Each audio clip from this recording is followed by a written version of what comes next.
Hey guys, how's it going? It's Al. Week 9 was an absolute tire fire on DraftKings, and I was not excluded from that tire fire. We're going to go through and look at how I wrote Best Buys this week, how the players in Best Buys performed. Some actually did extremely well, and some did bad. We hit on a lot of the players that smashed this week. You could have put together a fantastic tournament lineup through Best Buys this week if you avoided the snowflakes. And there were a lot of blizzards out there.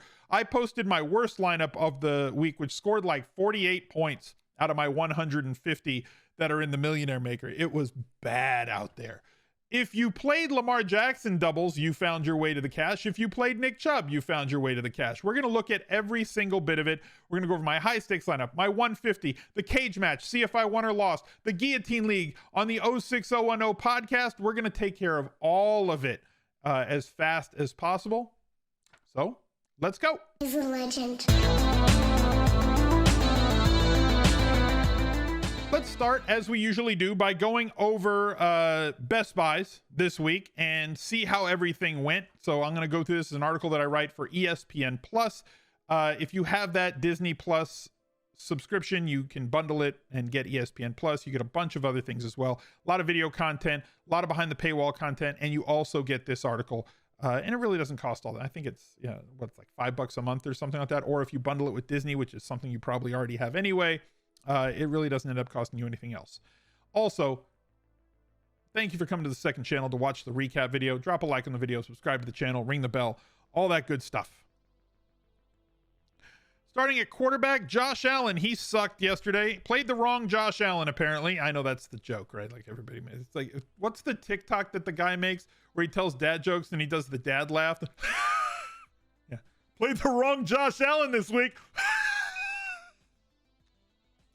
31 of 47 for 264, no touchdowns, 2 interceptions. Ran the ball 5 times for 50 yards. Nowhere near enough. 12.56 points. I'll take the L on him, but I'm going to take on. I'll get a W here on the next quarterback with Lamar Jackson. Get those smiz smashes in the chat. 27 of 41 for 266, 3 touchdowns, 2 interceptions. Ran the ball 21 times. RB1 for 120 yards, 35.64 points, and he stacked very well. Thank you very much. Jordan Love. Nope. Didn't love it. Thanks. I hate it. 19 of 34 for 190, a touchdown, an interception, 12.9 points. The thing is, at 4.4K, he didn't hurt you all that much. Look, if you paid 4.4K and got 12.9 out of Jordan Love, as opposed to paying 8,200 for the same amount of points, basically, out of Josh Allen, you could have found your way to the other players that would have made the difference. So, like, I'm not trying to like make up for it. He just sucked, as a lot of things sucked this weekend. But like comparatively, the cheap guys don't have to do as much. So he didn't hurt you anywhere near as much as some of the big ones that sucked. So Justin Herbert, he went bonkers. 32 of 38 completions per attempt. 356 yards, 2 touchdowns, no picks. Ran one in as well. 34.64 points, stacked very well. Also, Joe Burrow kind of laid an egg. There was a couple of drops. One of them where he bucketed a ball to Jamar Chase and he dropped it in the end zone from deep. End of the day with 282, no touchdowns, 2 picks. Looked really bad on a couple of those picks as well. 9.38 points. He was a miss. Tua got hurt. Can't blame anybody for injuries. Ezekiel Elliott got injured in the middle of the game, was not running very efficiently. The Broncos were just stomping him. He ran the ball 10 times for 51 yards, so it's not that he wasn't efficient. He also caught 3 of the 3 balls that were thrown his way. 12.6 points as massive chalk. He missed for various reasons. Nick Chubb did not miss. 14 carries. Again, 14 carries. Browns, please. 14 carries for 137 yards. That's like almost 10 yards per carry. Begging the question, why don't you give him the effing ball more? 2 touchdowns, caught 2 balls on 2 targets for 26 yards, 33.3 points. Myles Gaskin continued to get fantastic usage. He did not do very much with it, especially on the ground. He ran the ball 20 times for 34 yards, which is kind of funny. And 1 touchdown, caught 6 of 6 balls headed his way, 16.7 DraftKings points. More than fine. Brumman, thank you very much for the 17 months. Austin Eckler kind of laid an egg in this spot. 17 for 59, no touchdowns. Only 3 targets against Philadelphia, which is baffling. A lot of targets went to Steven Anderson instead. Just weird. 23 yards. It worked, though. Chargers got out of there with a win, so kudos to them, but only 11.2 points for us there. Cordero Patterson smashed again. 9 carries for 10 yards, but caught 6 of 6 balls that were headed his way. 6 catches on 6 targets for 126 yards. Should continually get more snaps every single week. He needs to get 15 touches a game. Needs to play more of the snaps. 22.6 points. Absolute smash. Zach Moss missed. And weirdly, Zach Moss, like, I even wrote, Moss has wrested the primary running back role away from Devin Singletary, and he had for like 3.5 straight weeks, and then all of a sudden, Devin Singletary just takes over, and he like 2x's the snaps that Zach Moss got. Who knows what the hell they're doing in Buffalo? Did not work for us, though Zach Moss was on the Millionaire Maker winning team. Tyreek Hill laid an egg, but not for lack of usage. 11 targets, only caught 4 of them, was missed on like 2 80-yard touchdowns by Patrick Mahomes. 37 yards, 7.3 points, did not work out. T. Higgins, he's fine. Caught 6 balls, 8 targets, 78 yards, 13.8 DraftKings points. Not thrilling, but nice. Marquise Brown, very thrilling. Thank you for that extra frame, the bonus Cantus, the free football. Overtime allowed him to catch 9 balls on 12 targets for 116, no touchdowns, but on a day where not much paid off, 23.6 points is an absolute smash. Keenan Allen, another smash, 12 catches on 13 balls. Assuming that Slay was going to be on Mike Williams, and he was, they were going to have to look somewhere else, as they've been very good, Philadelphia, at stuffing perimeter wide receivers, and Keenan Allen runs a ton of his routes from the slot. They're much softer. They have a soft inside, a soft middle, like a gooey center. The Philadelphia defense does. And Keenan Allen really exploited that, catching 12 balls a day for 104, 25 DraftKings points. Amari Cooper was massive chalk and failed, shockingly. 2 catches on 5 targets, 5.7 points. Travis Kelce. Hey, guys, they threw Travis Kelce the ball in the end zone for the first time this year. You want to know what the result was? Touchdown American style. They got in there because they threw the ball to the guy that makes touchdowns happen. Caught 5 of 8 balls headed his way, 68 yards and a touchdown. 17.8 points on a day where not many tight ends scored that many points. Tyler Conklin, 5 of 7 for 45, 9.5 points. More than fine for his salary. Dallas Goedert was a little bit of a miss. 3 catches, 6 balls headed his way, 43 yards, 7.3 points. Dan Arnold once again pays off his salary, 4 of 7. 4 catches on 7 targets for 60 yards. The defenses, the Bills scored 8. The Bengals scored -2, so that was a big miss for me there. And the Kansas City Chiefs at 2,300. The chalk defense actually worked out. My high stakes lineup, this is the game changer. Single entry, $1,500 to get in, $300,000 in prize. I won $4,000, so whatever, kind of min cashed it. Or like the second level, right? Like it pays out 53 spots. So like I got a little bit past min cash, whatever. Not like I want to get in the top 10, but like this is a survive and advance week, guys. Anytime you have a week that's a complete dumpster fire like week 9 was, you just kind of want to get through and move on. So I guess I luck boxed my way onto the right stack with Lamar Jackson, Marquise Brown, Bateman was my double, brought it back with Conklin. Had the interesting spot here was running back. I thought the most chalky play was going to be Ezekiel Elliott and Myles Gaskin, so I got off of Ezekiel Elliott and Myles Gaskin, thinking that Nick Chubb would be less chalk. Now, in the high stakes, I think Ezekiel Elliott was like 44% in this tournament. I could probably go down to near the bottom and find a Ezekiel Elliott lineup, but I think I'm just gonna, you're gonna have to trust me. It was about 44% in this tournament. So like I got off the chalk, but I got onto it here with Nick Chubb, and I came off of the money I saved on Ezekiel Elliott to Chubb. I spent up to get up from Gaskin to Jacobs, who I thought had a fantastic matchup.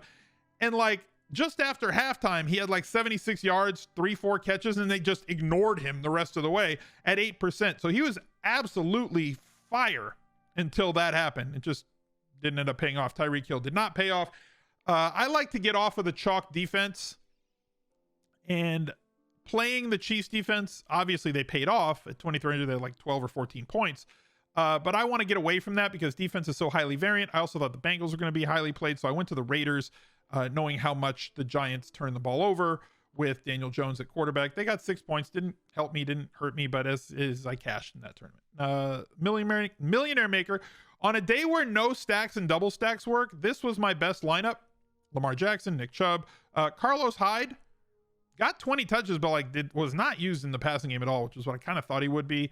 Steph Diggs, Jefferson, Bateman, Albert O, Marquise Brown, Raiders D. I'm sure we can find a couple of Herbert lineups in here. Here was my Herbert lineup. I thought that the Herbert doubles were going to be interesting, or Herbert singles were going to be interesting. I told you I was going to allow for Austin Eckler in my Herbert stacks because of how much he predicted to be used. Obviously, it would have been better if in this lineup I had something else. I think that Jerry Jeudy is somebody that we're going to look to moving down the road, but it is what it is. You want to see the worst lineup? Worst lineup, I had 53 points. Stupid Jared Cook. This was a blizzard. I almost had a full 9-team parlay blizzard in this lineup. I would have had Mahomes, Jones, Moss, Hill, Sutton. Look at all these snowflakes. And Jared Cook had to go out there and mess it up.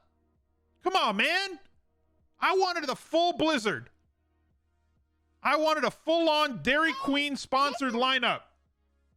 Sharon, thank you for donating $25 to the No Kid Hungry charity. I appreciate that. If you guys have not, if you had a good week this week, or if you've benefited at all from the content, smizzle.tv/charity, we're trying to raise $25,000 with matches from me at every $5,000 increment. If you hit all those matches up to $25,000, I will donate $40,000 of my own dollars, making it $65,000 on the season. We just passed $17,000 raised for No Kid Hungry. 1 in 6 kids in America suffers from food insecurity. And I think that we can do something about that because we're playing daily fantasy. And we got a couple extra bucks every now and then. Every single dollar helps. Here it is. The cage match against CD Carter. I had 141. He had 96. That means I won. That's like 5 in a row, chat. That's 6 of the last 7. The kids are eating again this week as CD Carter is pledged to donate $100. Loser donates to the winner's charity. That's another $100 going to the No Kid Hungry fundraiser. I almost forgot to go over the Listener League. Let's take a look at who took it down. Johnny Two Bets. I like that name. It's a good name. Lamar Jackson stacked with Brown, brought it back with Conklin. Had Brandon Ayuk, who we thought was going to be a low-played player, but in a situation where he could get a lot more targets. Nick Chubb had Austin Eckler. Eckler flopped, but Chubb did great.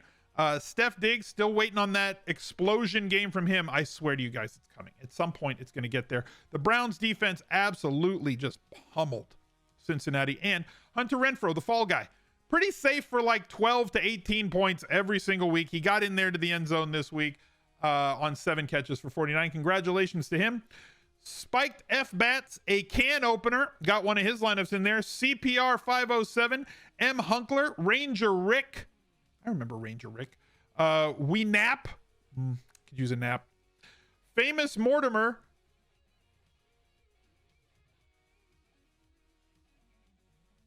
I recognize this name. My former co-host from Grinders Live back in my RG days, Dean 78904. If you want to get real particular with him, and Bad Touch. Let's take a look at Dino's lineup. Dean, Herbert, Allen. Who else we got? Booker, who had a good day, and then they hit 99 yards. He had the bonus there too. Nick Chubb, solid. Brought this back with Devonta Smith. T. Higgins is a one-off. Dalvin Cook in this spot. Albert O. Solid lineup, right? T. Higgins with the Nick Chubb bring back. Solid correlated lineup, Dean. Nice score, guys. Well done to everybody. Congratulations. Make sure you get in the Listen League for week 10 as well. And we move on to the 06010 Fantasy Focus Football Podcast on ESPN. Smizzle's smash plays in the Guillotine League. We survived.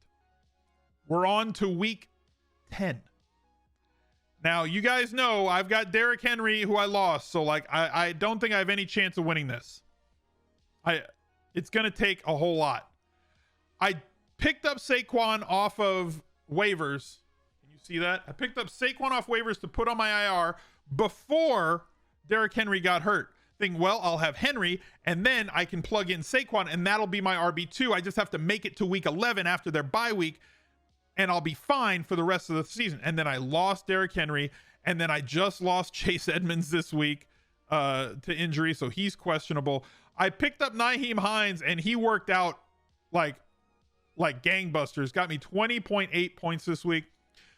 I'm strong at wide receiver. Running backs are weak. The wide receivers are strong. Travis Kelce, Myers, Judy, Woods, Waddle. I get Terry McLaurin back from bye week. I'm going to have to drop Tua now and pick up a different quarterback. I got Tony Pollard. I don't root for injury, but Ezekiel Elliott did have a knee contusion. If he misses a week, that vaults Tony Pollard all the way up to an RB1. So hopefully I have enough running backs that I can just avoid elimination. Taking a look at who is going to get eliminated this week. I'm safe with 103. The lowest scoring team will get eliminated. It looks like it's Maximilian Robespierre. So these players will be on the waiver wire. Weird anomaly. Patrick Mahomes is now going to be on the third team that has been cut. He had been cut previously. His manager had lost twice. He was dropped. Somebody picked him up. Lexi picked him up. She got cut the next week. And then he got picked up here by Kevin. And Kevin's going to get cut this week. So we got Mahomes. We got Kyler. I have Hurts, and I'm fine with Hurts, I think. I'm just hoping he does not get benched. What's valuable to me, and I have no fab left. Eckler, Moss, Hunt, Herbert, Uncle Lenny are all going to hit the waiver wire. If I can walk out of here with one of these dogs, I'll be all right. That's what we're looking for this week. Thank you guys for watching the video. Drop a like, subscribe to the channel, ring the notifications bell. Leave me a reply down below. Hopefully your week went pretty good. Like I said, it was a survive in advance week, guys. So like if you had like a 20% down bubble, you did pretty all right. I broke even this week because the high stakes lineup cashed in everything and the Millionaire Maker lost. So it was kind of a wash for me. But we're on to week 10. We're on to Cincinnati. Good luck to you guys.